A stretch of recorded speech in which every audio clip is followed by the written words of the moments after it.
Hello everyone, welcome on grasping Python. CBSE sample paper 2021 की video series में grasping Python पर आपका स्वागत है। लास्ट वीडियो में हमने बात की थी पार्ट बी के सेक्शन 2 की, जिसका टोटल वेटेज जो था वो 12 मार्क्स था। आज हम बात करेंगे पार्ट बी के सेक्शन 3 की, जिसका सीबीएसई के अंदर जो टोटल वेटेज होगा वो आपका 15 मार्क्स होगा। इसके अंदर जो नंबर ऑफ क्वेश्चंस पूछे जाएंगे वो आपके 5 क्वेश्चन पूछे जाएंगे और हर एक क्वेश्चन का जो वेटेज होगा वो 5 मार्क्स होगा। तो शुरू करते हैं हम लोग। सबसे पहले अगर हम बात करें तो इसके अंदर जो फर्स्ट क्वेश्चन आता है वो आपका नेटवर्किंग का क्वेश्चन बनता है। नेटवर्किंग का क्वेश्चन आपका 5 नंबर का क्वेश्चन बनेगा और ये आपको स्क्रीन पे दिखाई भी दे रहा है किस टाइप का क्वेश्चन बनता है। बहुत इंपॉर्टेंट क्वेश्चन है ये। इस टाइप के क्वेश्चन को अगर आप ध्यान से देखेंगे तो इसमें आपको दो चीजें देखने को मिलेगी। एक आपको टेबल दे रखी होगी जिसके अंदर कुछ बिल्डिंग्स दे रखी होगी, उनके बीच की डिस्टेंस दे रखी होगी। इट मीन्स जैसे यहाँ पे डिस्टेंस दे रखी है आपको, और दूसरी टेबल दे रखी होगी आपको नंबर ऑफ कंप्यूटर्स। यहाँ पे आप देखेंगे तो यहाँ पे आपको 4 ब्लॉक्स दिखाई दे रखे हैं, जिसमें बिजनेस ब्लॉक है, लॉ ब्लॉक है, टेक्नोलॉजी ब्लॉक है और एचआर ब्लॉक है। ऑर्गेनाइजेशन के बारे में यहाँ लिख रखा होगा। तो यहाँ पे देखिए, my peace university is setting up a academic block at Naya Raipur and is planning to set up a network. The university has 3 academic block and 1 HR center as shown in the diagram, जैसा कि मैंने अभी आपको बताया। अब इसमें क्या होगा, इस डायग्राम के बेस पे आपको क्वेश्चंस पूछेंगे। इसमें सबसे पहले आपको यहाँ पे ध्यान देना है कि आपको एक टेबल डिस्टेंस की दे रखी होगी और एक टेबल दे रखी होगी आपको नंबर ऑफ कंप्यूटर्स की। उसके बेस पे आपको क्या करना है, 5 क्वेश्चन है वो आपको सोल्व करना है। अब सबसे पहले अगर हम फर्स्ट क्वेश्चन की बात करें तो ये कह रहा है suggest the most suitable place. अब प्लेस में आपका ब्लॉक भी हो सकता है और सेंटर भी हो सकता है। To install server of this university with suitable reason. It means पहला क्वेश्चन आपका पूछता है कि आपको सर्वर कहाँ पे इंस्टॉल करना है। तो इस टाइप का क्वेश्चन का आंसर होता है उस बिल्डिंग के अंदर या उस ब्लॉक के अंदर जिस ब्लॉक के अंदर मैक्सिमम नंबर ऑफ कंप्यूटर होते हैं। तो आप देखिए, जो नंबर ऑफ कंप्यूटर वाली टेबल है उसको आप देखिए और उसके अंदर वो वाला ब्लॉक देख लीजिए जो उस ब्लॉक के अंदर सबसे ज्यादा कंप्यूटर है। तो इसका आंसर हो जाएगा एचआर सेंटर। एचआर सेंटर के अंदर आप क्या कर दोगे, सर्वर इंस्टॉल कर दोगे। अब इसका इसने जस्टिफिकेशन भी पूछा है, तो इसमें आप लिख दीजिए because this building have maximum number of computer. Maximum number of computer, इसी के अंदर सबसे ज्यादा कंप्यूटर है, तो हम वहीं पे आप सर्वर इंस्टॉल कर देंगे। ठीक है। दूसरा इसका रीजन एक और भी लिख सकते हो आप, 80-20 रूल। 80-20 रूल क्या कहता है, ये लैन आर्किटेक्चर डिजाइन करने के लिए यूज करते हैं। तो 80% ट्रैफिक आपका क्या होना चाहिए, लोकल होना चाहिए, और 20% ट्रैफिक आपका क्या होना चाहिए, ग्लोबल होना चाहिए। कहने का मतलब ये है कि अगर एक सिंपल से एग्जांपल की मैं बात करूं, फॉर एग्जांपल हमारे पास 2 क्लासेज हैं। अगर एक क्लास के अंदर यहाँ पे 80 स्टूडेंट है और एक क्लास के अंदर यहाँ पे 20 स्टूडेंट है। अब एट ए टाइम अगर सारे बच्चे शोर करते तो सबसे ज्यादा शोर यहाँ पे क्या होगा, इस क्लास के अंदर। तो हम यहाँ पे टीचर को रख देंगे, वही काम यहाँ सर्वर का होता है। यहाँ पे ट्रैफिक क्या होगा, कम होगा। तो ये एक सिंपल सा एग्जांपल था, तो आप जस्टिफाई कर देंगे मैक्सिमम नंबर ऑफ कंप्यूटर और according to 80-20 rule 80% traffic should be local and 20% should be global. दूसरा जो क्वेश्चन आपका दे रखा है वो भी बहुत इंपॉर्टेंट क्वेश्चन है। इसमें पूछता है suggest an ideal layout for connecting these block centre for a wired connectivity. Wired connectivity के लिए आइडियल लेआउट की बात कर रहा है। इस लेआउट को कई बार वो बोल देता है आपका टोपोलॉजी। अब यहाँ पे टोपोलॉजी भी आपको समझ में आनी चाहिए कि टोपोलॉजी क्या होता है। टोपोलॉजी या केबल लेआउट, दोनों बात एक ही है आपकी यहाँ पे, केबल लेआउट। अब केबल लेआउट और टोपोलॉजी का मतलब क्या है कि इनको आपस में कैसे कनेक्ट करोगे, इसका आंसर भी फिक्स होता है। इसका आंसर आपको क्या हो सकता है, या तो आंसर आपका स्टार टोपोलॉजी होगा या फिर आंसर आपका बस टोपोलॉजी होगा। अब स्टार जो टोपोलॉजी आप ड्रॉ करोगे ये स्पीड के बेस पे आप इसका आंसर स्टार टोपोलॉजी, और डिस्टेंस के बेस पे आपका आंसर हो जाएगा बस टोपोलॉजी। अब देखिए कैसे ड्रॉ करोगे वो देखिए।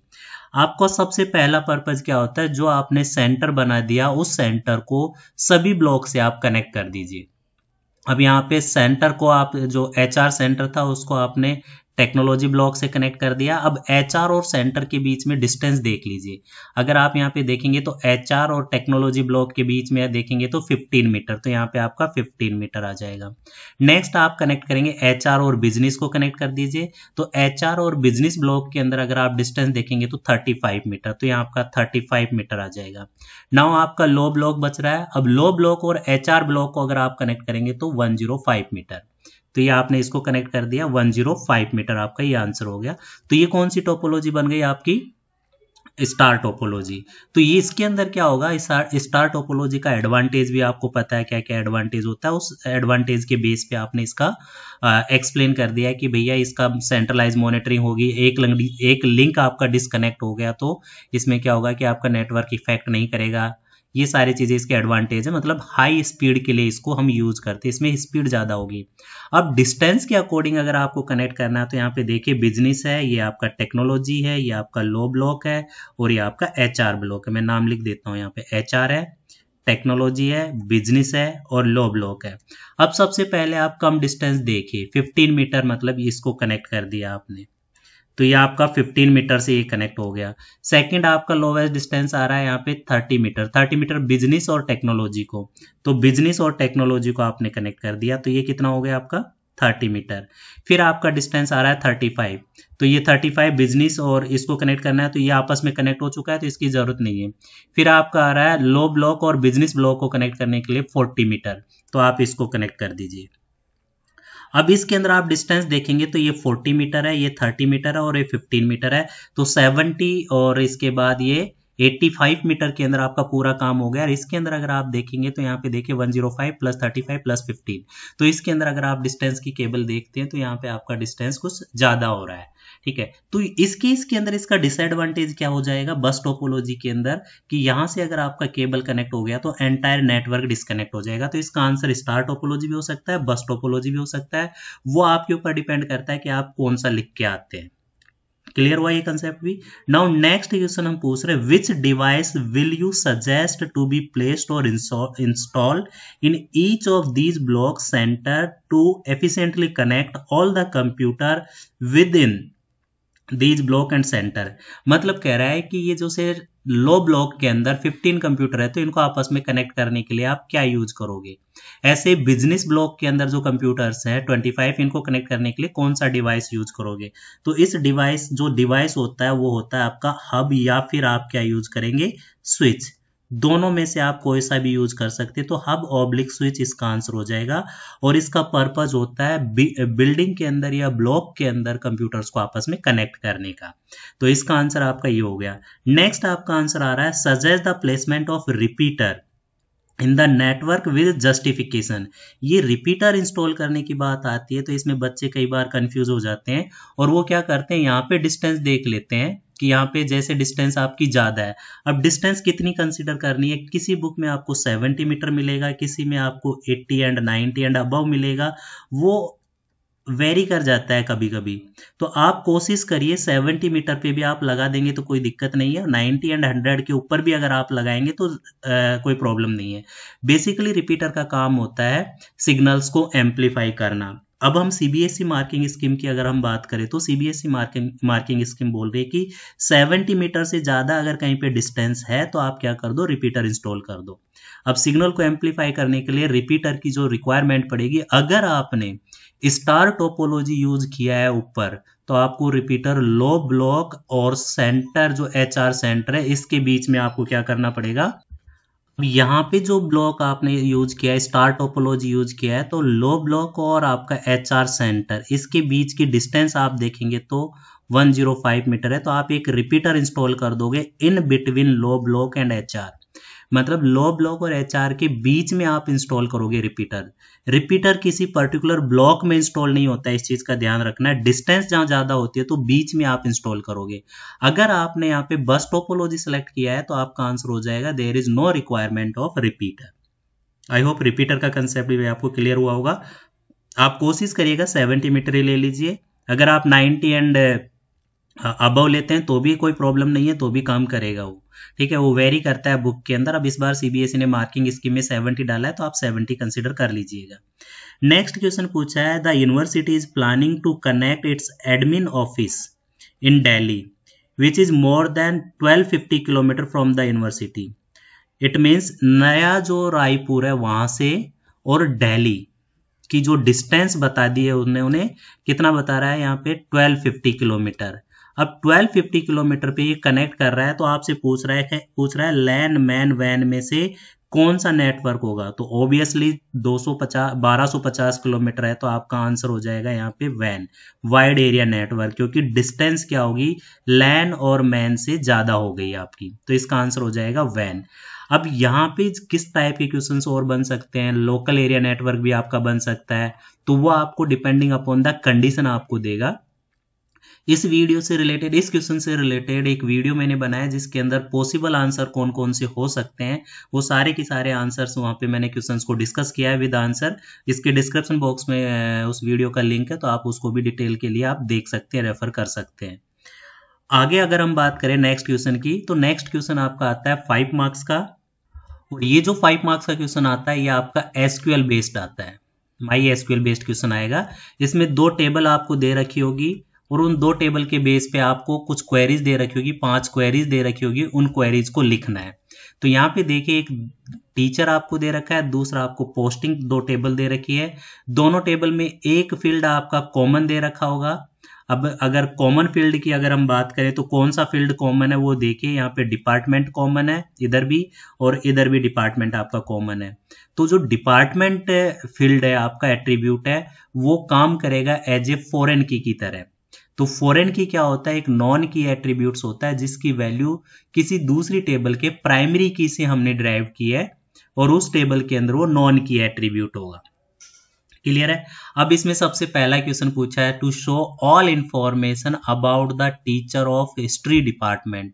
हिस्ट्री डिपार्टमेंट के टीचर्स की डिटेल आपको शो करनी है, सारी इंफॉर्मेशन।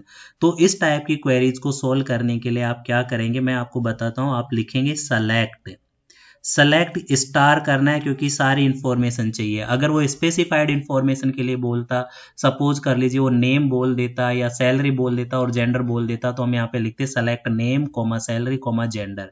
फिर इसके बाद यहाँ पे आप फ्रॉम लिखेंगे नेक्स्ट लाइन के अंदर, और फ्रॉम में आप टेबल का नाम लिखेंगे यहाँ पे टीचर, ठीक है। अब इसके बाद वेयर के अंदर कंडीशन जो दे रखी है, वो कंडीशन कह रखा है कि हिस्ट्री डिपार्टमेंट, मतलब डिपार्टमेंट इक्वल टू क्या होना चाहिए, हिस्ट्री। तो यहां पे आप लिखेंगे डिपार्टमेंट इक्वल टू, अब ये हिस्ट्री आपका स्ट्रिंग है, तो इसको डबल कोट्स या फिर आप लिखेंगे सिंगल कोस्ट के अंदर, ठीक है। और लास्ट में आप सेमीकोलन लगाना नहीं भूलेंगे, क्योंकि इसके मार्क्स कट जाते हैं। तो आप इस तरीके से लिखेंगे तो आपका आंसर थोड़ा सा रिप्रेजेंटेटिव फॉर्मेट में होगा।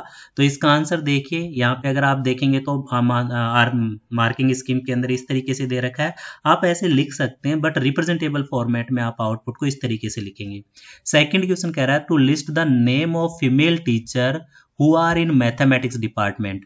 इट मीन्स टीचर वाले टेबल में से डिपार्टमेंट मैथमेटिक्स होना चाहिए और वो फीमेल टीचर होना चाहिए।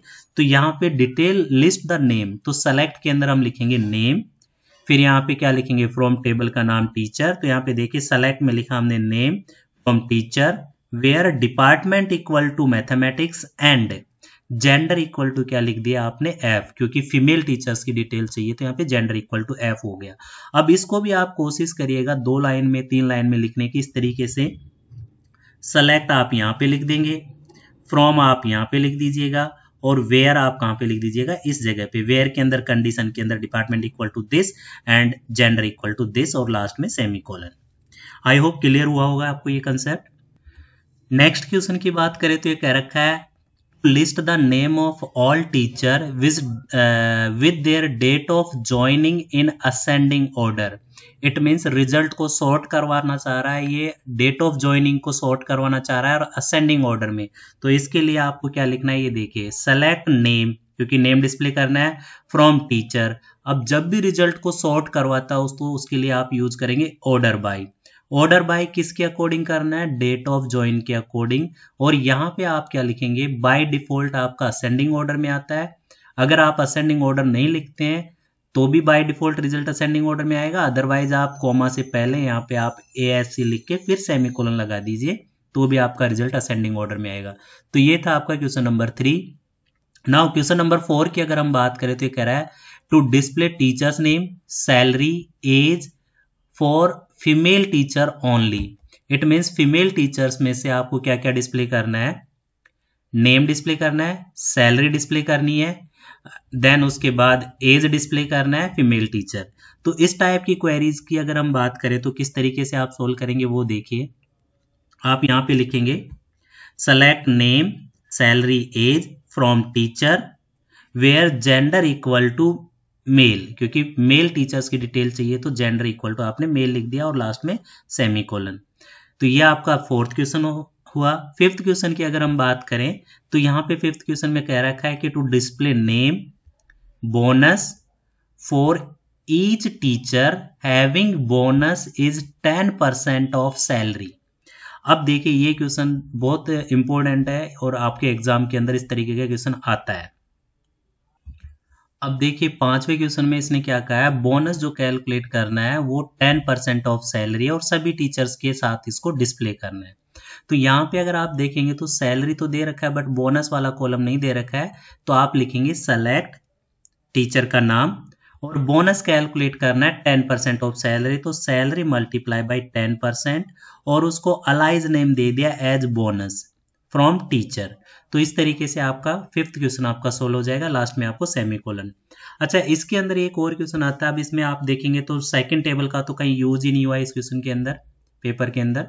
तो अगर आपको इस तरीके से देता है कि आपको प्लेस भी सिलेक्ट करवाता है और आपसे टीचर का डिटेल भी डिस्प्ले करवा रहा है, इट मीन्स कुछ इन्फॉर्मेशन टीचर वाली टेबल से डिस्प्ले करवाएगा और कुछ इन्फॉर्मेशन आपकी पोस्टिंग वाली उससे डिस्प्ले करवाएगा। तो जब भी इस तरीके की क्वेश्चन पूछा जाता है तो आप क्या करेंगे, सेलेक्ट के अंदर जो जो फील्ड आपसे सेलेक्ट करवा रहा है वो लिख दीजिए, दोनों टेबल्स में से आप लिख दीजिए वो। फिर फ्रॉम में आप लिखेंगे दोनों टेबल्स का नाम, यहाँ पे आप टीचर लिख दीजिए और दूसरा कॉमा देके आप क्या लिख दीजिए, पोस्टिंग लिख दीजिए। देन आप यहाँ पे एक अलाइनमेंट मतलब दोनों को निक नेम आप दे दीजिए, टीचर का एक टी क्रिएट कर दीजिए और पोस्टिंग का पी क्रिएट कर दीजिए। फिर उसके बाद अगर कोई भी कंडीशन नहीं भी दे रखी है तो दोनों फील्ड दोनों टेबल में रिलेशन डिराइव करने के लिए जो फील्ड कॉमन है उसकी इक्वलिटी आपको यहाँ पे पुट करनी है। तो टी डॉट यहाँ पे आपका जो कॉमन फील्ड है वो है डिपार्टमेंट, तो T dot department equal to क्या होना चाहिए आपका, P डॉट डिपार्टमेंट। तो इससे आपकी इक्वलिटी हो जाएगी। देन इसके बाद अगर कोई कंडीशन दे रखी है तो एंड ऑपरेटर यूज करके वो कंडीशन आप पुट करेंगे। तो इस तरीके का कई बार क्वेश्चन पूछ लेता है दोनों टेबल पे बेस्ड। तो दोनों टेबल में जब भी आपको इंफॉर्मेशन डिस्प्ले करनी है तो आप इस तरीके की ये कंडीशन पुट करना ना भूलें। दूसरी चीज कई बार यहाँ पे आप टी डॉट पूरा जो टीचर वाली टेबल में वो लिख सकते हैं, तो वो आपका चलेगा, कोई प्रॉब्लम नहीं है। तो इस तरीके से एसक्यूएल की प्रॉब्लम भी आपकी 5 मार्क्स की आती है। और अगर आपको इससे रिलेटेड और प्रॉब्लम्स को आप वीडियो देखना है तो इसके डिस्क्रिप्शन बॉक्स में उसका लिंक है, वहां पे भी आप रेफर कर सकते हैं। नेक्स्ट क्वेश्चन की अगर हम बात करें तो ये क्वेश्चन आपका आता है फाइल हैंडलिंग से, बाइनरी फाइल में से, और बहुत इंपॉर्टेंट क्वेश्चन है, 5 मार्क्स का क्वेश्चन बनता है। इसके अंदर आपके 2 पार्ट गिवन होंगे और एक आपका और पार्ट भी होता है, या तो आप इसका मेन पार्ट अटेम्प्ट करिए या दूसरा आप और पार्ट अटेम्प्ट करिए। नाउ अब हम डिस्कस करते हैं बाइनरी फाइल से रिलेटेड क्वेश्चन को। तो ये कह रखा है कि एक बाइनरी फाइल है, फाइल का नाम book.dat है और उसके अंदर इंफॉर्मेशन जो स्टोर कर रहा है वो कि स्ट्रक्चर के अंदर स्टोर कर रहा है, जिसके अंदर स्ट्रक्चर जो दे रखा है यहाँ पे स्क्वायर ब्रैकेट यूज कर रखा है। इसका मतलब क्या हुआ कि ये information in the form of list store कर रहा है, जिसमें पहली इंफॉर्मेशन आपको बुक नंबर दे रखी है, दूसरी इंफॉर्मेशन बुक अंडरस्कोर नेम दे रखा है, तीसरी इंफॉर्मेशन आपको ऑथर दे रखा है और चौथी इंफॉर्मेशन आपको प्राइस दे रखी है।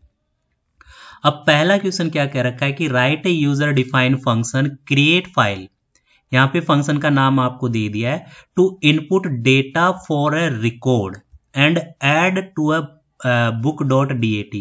अब यहाँ पे book.dat फाइल के अंदर ऐड कर रहा है ये। अब जब भी फाइल हैंडलिंग के अंदर ऑपरेशन परफॉर्म करना होता है तो राइट ऑपरेशन, रीड ऑपरेशन और अपेंड ऑपरेशन होता है। तो यहाँ पे आपको देखना है, फाइल का मोड स्पेसिफाई करना है कि फाइल को कौन से मोड के अंदर ओपन करना है। जब भी ऐड वर्ड आ जाता है तो अपेंड मोड के अंदर फाइल को हम ओपन करेंगे। तो देखिए इसका आंसर मैं आप लोगों के साथ एक्सप्लेन करता हूँ। बाइनरी फाइल की हम बात करते हैं तो इसके अंदर दो फंक्शन हम यूज करते हैं, एक आपका डंप मेथड होता है और एक आपका होता है लोड मेथड। ठीक है, डंप मेथड राइट के लिए यूज करते हैं और जो लोड मेथड होता है वो रीड करने के लिए हम इसको यूज करते हैं। और ये दोनों के दोनों एक हमारी लाइब्रेरी है, उसके अंदर डिफाइन और उसका नाम है आपका पिकल। तो हम लिखेंगे इंपोर्ट पिकल। देन इसके बाद फंक्शन का नाम दिया आपको क्रिएट फाइल। तो यहाँ पे हमने फंक्शन का नाम दे दिया क्रिएट फाइल। डेफ डेफिनेशन यहाँ से फंक्शन की शुरू हो रही है तो आप स्मॉल में डेफ क्रिएट फाइल और कॉलन लगाएंगे। अब जो जो इन्फॉर्मेशन आपको रीड करनी है, बुक नंबर है, बुक नेम है, ऑथर है और प्राइस है, उनको इनपुट में करवाइएगा, बट उससे पहले फाइल को ओपन करिएगा। फाइल को जब ओपन करेंगे तो यहाँ पे लिखा है इन्होंने FOBJ, ये फाइल का ऑब्जेक्ट है। ओपन फंक्शन यूज किया, फाइल का यहाँ पे इन्होंने नाम दे दिया और यहाँ पे फाइल का मोड का नाम दिया इन्होंने AB। यहाँ पे A फॉर अपेंड मोड है और B फॉर बाइनरी फाइल है। इस चीज का आपको ध्यान रखना है, B फॉर बाइनरी फाइल है, राइट। अब यहाँ पे अपेंड मोड क्यों लिया है, क्योंकि हमने ऐड करना है रिकॉर्ड। अगर हम यहाँ पे W भी लिखते हैं, मतलब राइट तो करना ही है, W मोड में अगर हम फाइल को ओपन करेंगे तो पुराना कंटेंट्स हमारा इरेज हो जाएगा और न्यू कंटेंट्स हम कहाँ करेंगे, फाइल की लेंथ 0 सेट करके बिगिनिंग से वो राइट करना शुरू करेगा। तो हम ये तो चाहते नहीं है, इसलिए हमने यहाँ पे अपेंड मोड यूज किया। नाउ बुक नंबर हमने रीड कर लिया। बुक नंबर को रीड करने के लिए हमने लिखा int input enter book number, क्योंकि इंटीजर में कन्वर्ट किया। बुक नेम स्ट्रिंग में लेगा तो इनपुट कर लिया, ऑथर भी स्ट्रिंग में लेगा तो इनपुट कर लिया। देन प्राइस इसने इंटीजर में कन्वर्ट कर लिया। तो इस तरीके से ये चारों की चारों इन्फॉर्मेशन आपने रीड कर लिया। नाउ अब चारों इन्फॉर्मेशन को रीड करने के बाद जो मेन पर्पज आता है वो आता है आपका स्ट्रक्चर में कन्वर्ट करना। अब यहाँ पे जो स्ट्रक्चर दे रखा है वो स्ट्रक्चर आपको दे रखा है लिस्ट का। तो आप रिकॉर्ड एक ऑब्जेक्ट बनाया, लिस्ट बनाए और उसके अंदर ये सारी की सारी इंफॉर्मेशन आपने पुट कर दिया। नाउ अब ये पूरा का पूरा एक लिस्ट आपका एक ऑब्जेक्ट बन चुका है। इसको आप बाइनरी फाइल के अंदर राइट करना है तो उसके लिए आप डंप मेथड यूज करेंगे। तो आप यूज करेंगे पिकल डॉट डंप रिकॉर्ड, और जिस फाइल के अंदर आपको रिकॉर्ड राइट करना है तो रिकॉर्ड कॉलन के बाद आपने लिख दिया FOBJ और फाइल को क्लोज कर दिया। अगर वो बोल देता है कि आपको स्ट्रक्चर आपका इस तरीके का है, लिस्ट की जगह टपल दे देता तो आप यहाँ पे टपल यूज कर लेते। वो जिस इंफॉर्मेशन के लिए बोलता है, जिस स्ट्रक्चर के लिए बोलता है, उस तरीके से आप इसमें काम करेंगे। नेक्स्ट इसका जो सेकंड पार्ट आता है, अब यहाँ पे देखिए दो पार्ट पूछ रखे हैं। तो पहला पार्ट आपका 2.5 मार्क्स का आ गया। देन सेकंड पार्ट पे आपका 2.5 मार्क्स का है। अब सेकंड पार्ट देखिए क्या कह रखा है, ये कह रखा है कि right a function count record author. ये फंक्शन का नाम लिख रहा है, काउंट रिकॉर्ड नाम का फंक्शन है और ऑथर इनपुट में ले रहा है। In Python which accept the author name as parameter and count and return the number of book the given author are store in binary file book.dat। कहने का मतलब क्या है कि एक फंक्शन लिखना है जिसमें आर्गुमेंट में ऑथर का नाम हम पास करेंगे और जो हमारी book.dat वाली फाइल है उसमें से काउंट करेगा कि इस ऑथर की कितनी बुक है और उनको रिटर्न करेगा ये। तो देखिए इसको अगर हम देखें तो फंक्शन इसने डिफाइन किया डेफ काउंट रिकॉर्ड फंक्शन का नाम लिखा यहाँ पे और ऑथर पास कर लिया। अब यहाँ पे फाइल को ओपन किया हमने FOBJ ओपन book.dat और यहाँ पे लिखा RB, क्योंकि हमें यहाँ पे रिकॉर्ड को रीड करना है तो फाइल को हमने रीड मोड में ओपन करना है। तो read binary file. Number of record count करना है तो नंबर की इनिशियल वैल्यू हमने 0 डिक्लेयर की। अब यहाँ पे जो चीज है वो हम यूज करेंगे try and except. Try and except जब यूज करते हैं, जब रन टाइम एरर्स को हैंडल करना होता है उस टाइम पे हम लोग इसको यूज करते हैं। एरर हैंडलिंग टेक्निक है। तो हमने ट्राई के अंदर वाइल लूप लगाया, वाइल ट्रू।